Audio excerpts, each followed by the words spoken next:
Hey, it's Graham here. I want to talk to you today about the 5 pentatonic positions.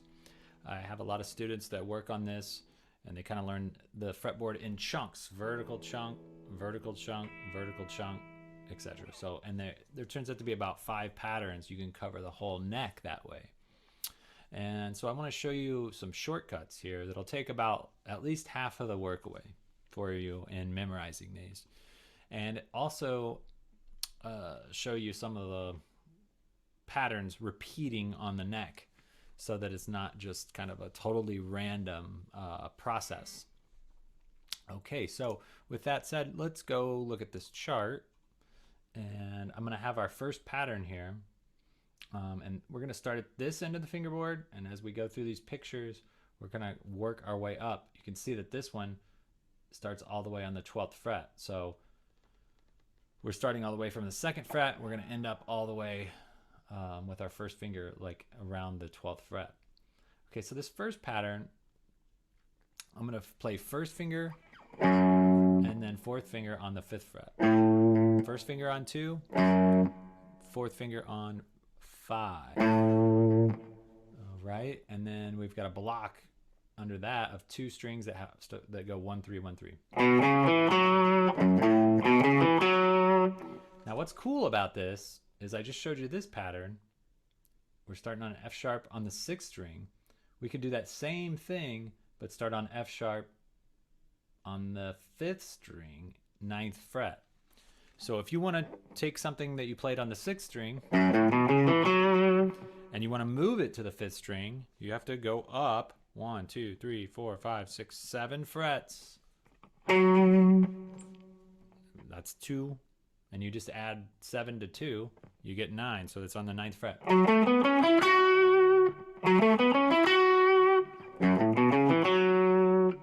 Okay, pretty cool. We've already learned a bunch of the fingerboard already. If we memorize this other pattern, we got a second pattern here that we're going to memorize. We're going to have a bunch of the rest of the fingerboard. Okay, this pattern starts on the 2nd finger, 5th fret. We're going to play 2 4, 1 4 1 4. Now you can do this pattern in 3 different places here. I'm going to start on the D string, which is just up an octave from here. But you notice I didn't write out it repeating there because you get a nasty, ooh, that doesn't sound right. Okay, what happens there is that the B string is tuned differently. So you would have to take the second 1 4 that you would play here on the 6th fret, and you have to shift it up 1 fret to play it on 7 and 10. And I would do that with 1 4 each time. Okay, so let's take that same pattern and we're going to go up here to the 12th fret and play that from A, the same pattern again.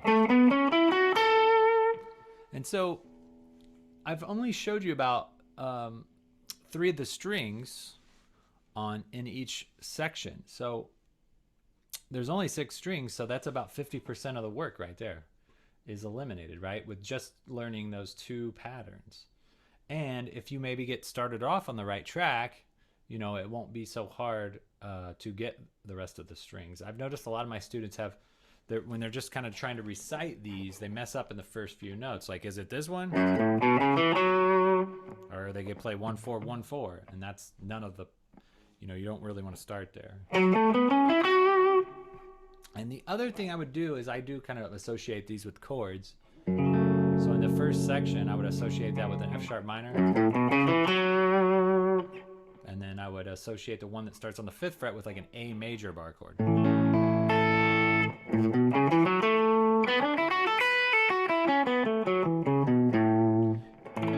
So I'm kind of using a concept called the relative minor, relative major concept to help me frame some of these. But needless to say, if you wanted to, you could think of the whole thing as just being an F sharp minor.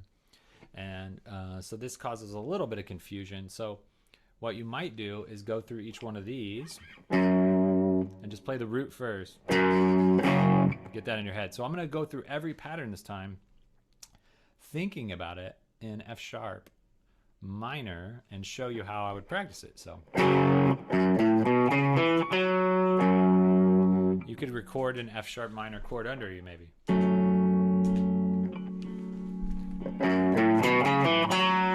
So here's a root, the last note is a root, and the first note's a root. Okay, next pattern. The first note is not the root. The root is this one right here.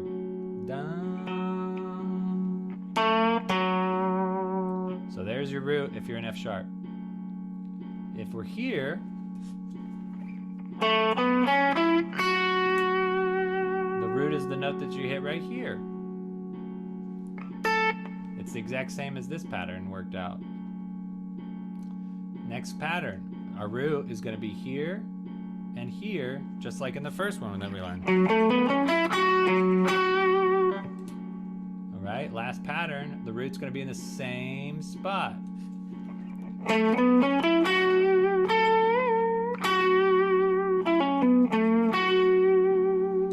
Okay, so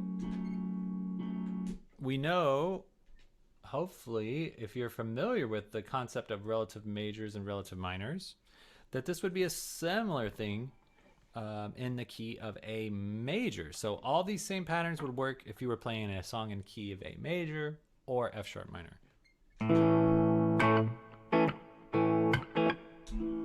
So I've got an A major chord recorded underneath me.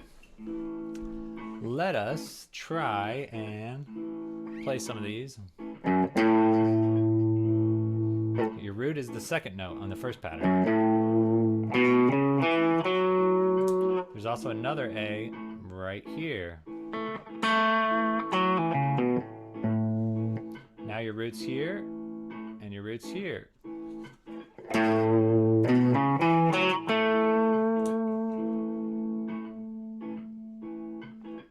Okay, on this one, your root's going to be right here.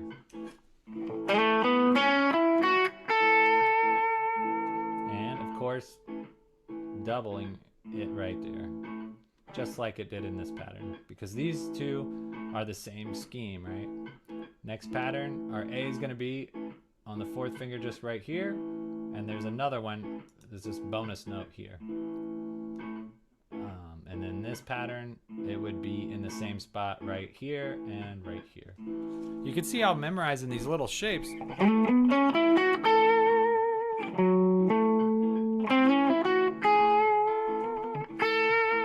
Oh, I told you wrong. Yeah, on this one, it gets shifts up right there. Yep. B string rule. The B string rule again. Yeah. So, once you get comfortable with this little sequence, these notes, then you can move on, not to there, to this one. All right, you kind of write in the rest of the notes. And as another helpful hint, if you're trying to figure out where the next note is, it's always going to be either a whole step, which is 2 frets, or a minor third, which is 3 frets. So there's no half steps to guess, and there's no big 4-fret jumps. So always a minor third or a major second. So with that in mind, what I would try to do too is get a backing track that you like and practice playing all over the neck in every shape, you know.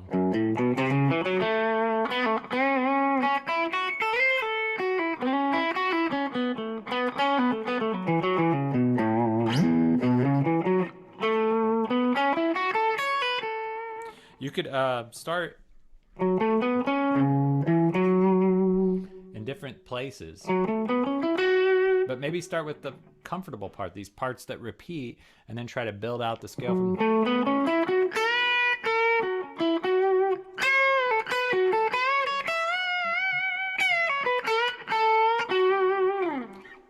and then the last one.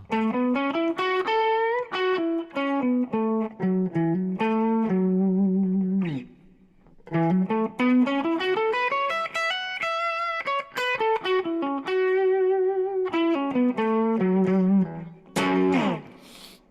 right, I hope that helps. Have a good one.